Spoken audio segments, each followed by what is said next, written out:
Bonjour, ça fait longtemps que je voulais faire cette vidéo et c'est aujourd'hui que ça se fait. C'est une vidéo sur les croyances et comment fait-on pour changer une croyance limitante. Je suis Barbara Caloui, je vous invite à vous abonner sur ma chaîne, à liker, à mettre des commentaires. Ça permet en fait de faire marcher l'algorithme et de diffuser cette vidéo si elle vous a plu au plus grand nombre. Nous ne sommes faits en fait que d'un système de croyances et la vie qui va se dérouler devant nous sera en fonction du système de croyances que nous avons imprimé en fait dans notre être, dans notre corps. Quand on a des schémas répétitifs ou quand on voit en fait qu'on a des difficultés dans la vie, il peut être intéressant vraiment d'aller faire une introspection et de regarder à quoi on croit. Parce que la vie répond toujours à nos croyances. Alors c'est encore une fois la situation inverse, c'est-à-dire que souvent on dit je crois ce que je vois. Et en fait, c'est l'inverse, c'est-à-dire que nous voyons dans la vie ce que nous croyons au plus profondément de notre être. Ces croyances, pour rappel, on les a depuis l'enfance, donc en fonction de notre vie depuis tout petit, depuis tout petite. Ce sont des croyances très souvent issues de nos parents et de notre arbre généalogique, et puis ce sont aussi des croyances collectives.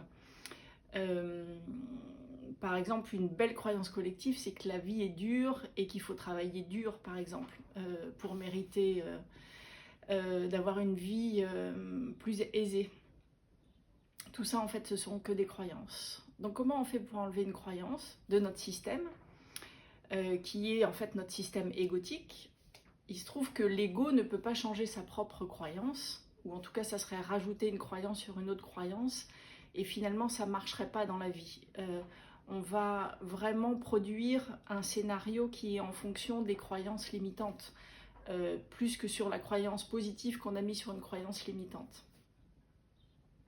Et c'est vraiment ce qui peut changer à l'intérieur, c'est d'être au plus profond de soi, branché à son cœur, branché à son intelligence, à la partie saine en soi, et de verbaliser, puisque le verbe est créateur, qu'on veut enlever une croyance limitante. Donc par exemple, on peut dire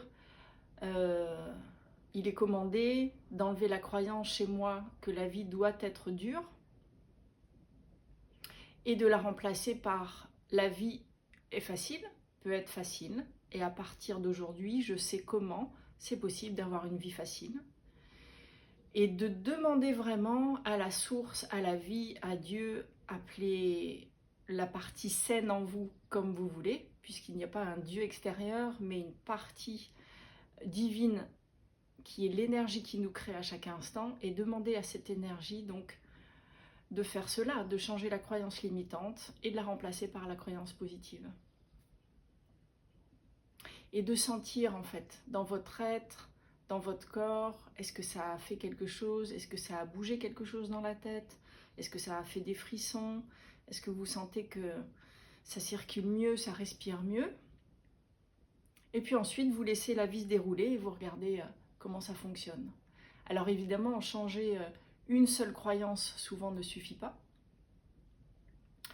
Et l'invitation, c'est vraiment de regarder au quotidien, à l'intérieur de nous, ce que l'on croit pour pouvoir changer le maximum de croyances à propos d'un sujet qu'on a envie de vivre, puisque nous sommes créateurs à chaque instant, à partir de toutes les croyances que nous avons sur notre système. Voilà, j'espère que ça sera un tips qui va vous aider. Et sinon, quand j'accompagne les personnes, on va regarder ça ensemble. Et puis, il y a plein de méthodes. Mais celle, encore une fois, qui marche, c'est vraiment de savoir, de reconnaître et de percevoir l'être saint en nous, l'être divin en nous, et demander à cet être divin de changer ce qui est limitant pour nous. À bientôt!